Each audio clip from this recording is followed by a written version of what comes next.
عصر حاضر کی تہذیب کے دور تک پھیلے صحراؤں میں آندھیاں چل رہی ہیں۔ اس کی تاریخ ٹیلوں کی صورت یہاں سے وہاں سر پٹختی نظر آ رہی ہے، اور ہوا ریت کے تند چھینٹے اڑاتی میرے خیمہ دل کے چاروں طرف ایک بھنور سا بنانے میں مصروف ہے۔ یہ وہ خیمہ ہے جس کی تنابوں پہ جھونکے قیامت کی شدت سے جب ٹوٹ پڑتے ہیں، چیخوں کی آواز آتی ہے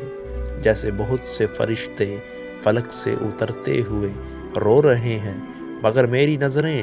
فقط ایک نقطے پہ جم سی گئی ہیں، وہاں ایک لالے کا پھول ایک عجب جرت و بے نیازی سے ایک ایک پتی سنبھالے ہوئے سر اٹھائے کھڑا ہے۔